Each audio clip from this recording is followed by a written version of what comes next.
Well, moving over to more stories, South Africa bids farewell to leading advocate for people living with HIV and AIDS and respected gender activist Prudence Mabele. Deputy President Ramaphosa is expected to attend and address the funeral. Mabele died from pneumonia at the age of 46. She was the president for the Society for Women and AIDS in Africa. She broke ground in 1992 as the first black woman to publicly reveal her HIV-positive status in the country.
Ladies and gentlemen, that was the Tuto Choir.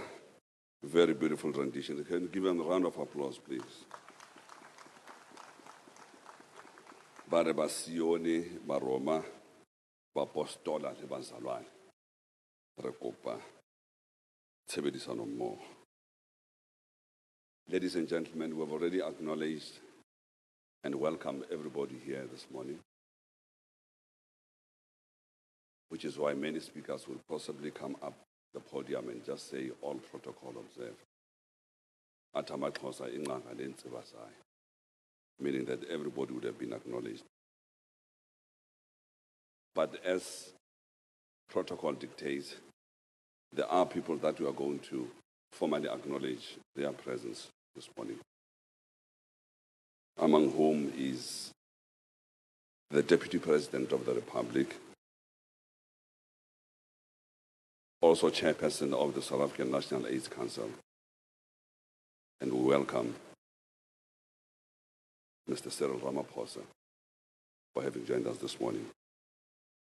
We also welcome and acknowledge National Minister of Health, Honorable Dr. Aaron Motsoaledi, the Deputy President of South African National AIDS Council, Steve Litzig, and representatives of many other organizations here this morning, including the Treatment Action Campaign, Positive Women's Network, and many other organizations that we will acknowledge as we go along. We also want to acknowledge and welcome the presence of the clergy or men and women of the cloth, abefundisi nabashumayeli abakhona this morning, who have already opened this occasion by prayer. We want to thank and acknowledge their presence this morning. Prudence had touched many lives, and many of us here who have had to interact with her in various forms and various platforms will all attest to the fact that she was a very, very fierce fighter. In an article that was written by Sisonke Msimang in the last edition of the Mail and Guardian, titled "The Pied Piper of the Broken-Hearted," she says, among other things, the best role models don't tell you what to do, they show you. Prudence showed me how to be a South African woman. Her every action showed me what I would need to know. Long ago, before I knew how important those lessons would be, she walked ahead of me and held my hand. She taught me the two most important rules I would ever learn. Rule number one, do what it takes to survive the trauma. And rule number two, learn how to fight. She was not just a fighter, though. Prudence loved. She was affectionate and completely mad. A friend actually called her Betty this week, and she was right. Prudence was addicted to life. She was the most lifeful and life-giving soul. How true those words ring true this morning.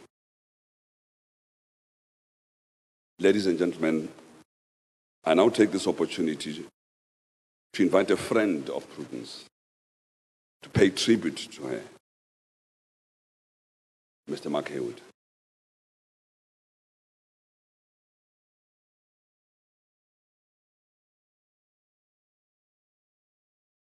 Mr. Mark Haywood, among many other things, is a former Deputy President of the South African National AIDS Council, but he has worked in many platforms and many forums with Prudence Mabele. And I can bet that everything that he's going to say based on the strong relationship that they had together. Over to you.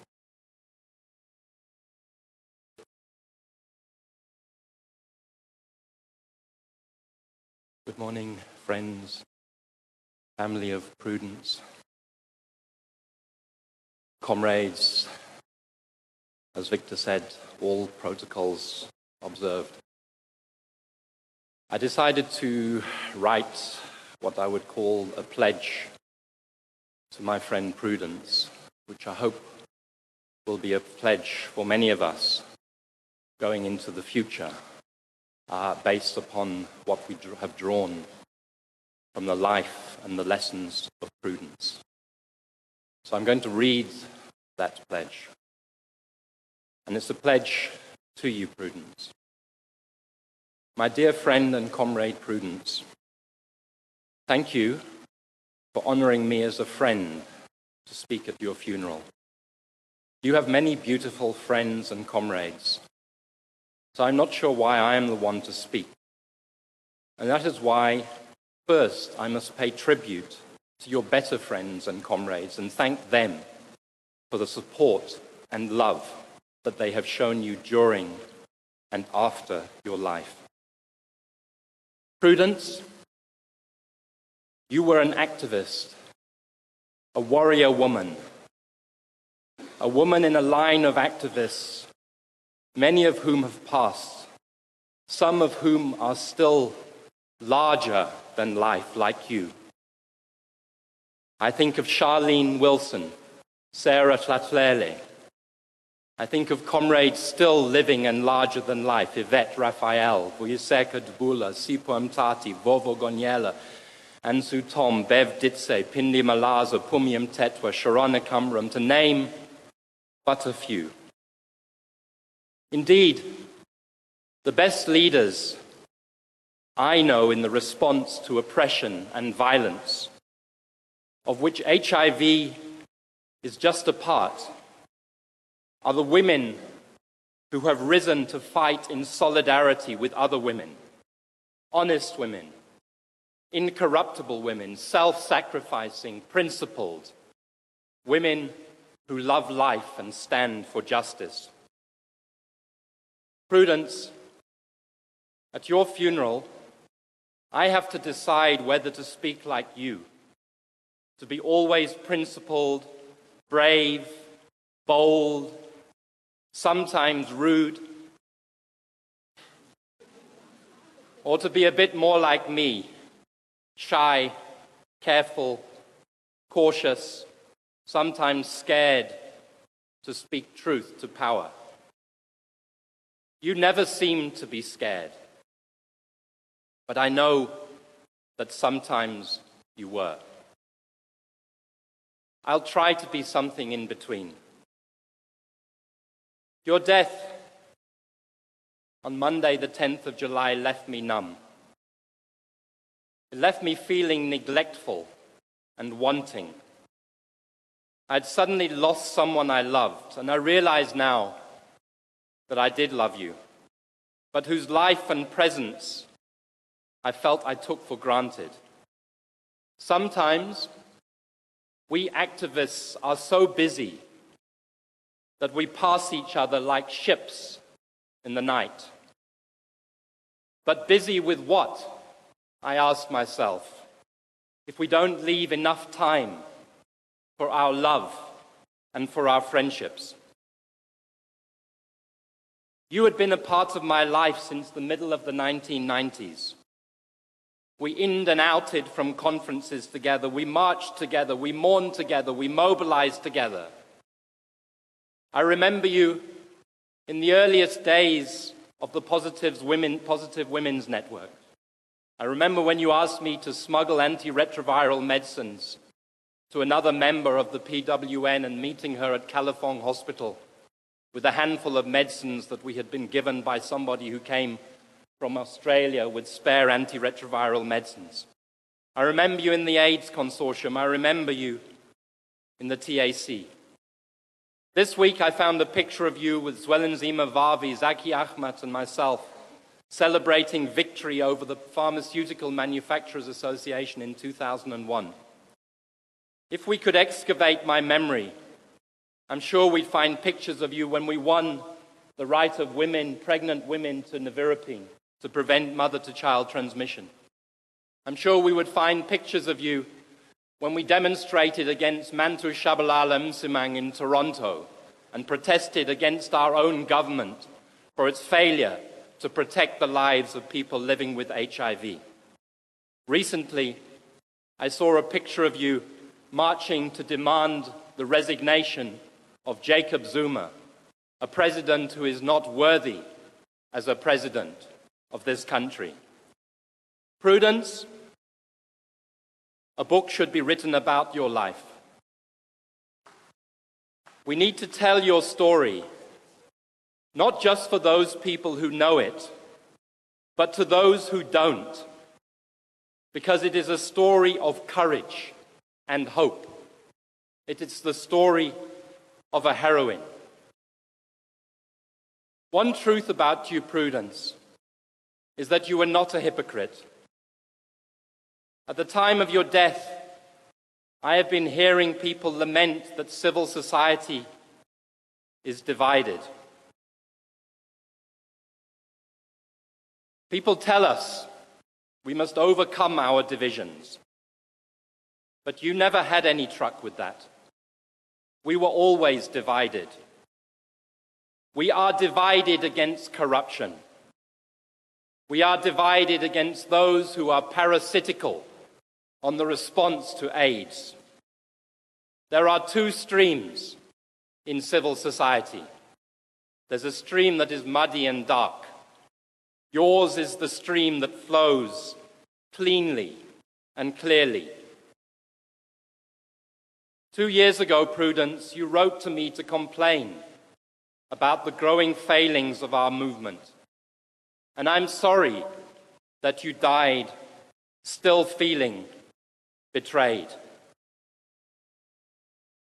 The unity we need is not a unity that is silent about our transgressions.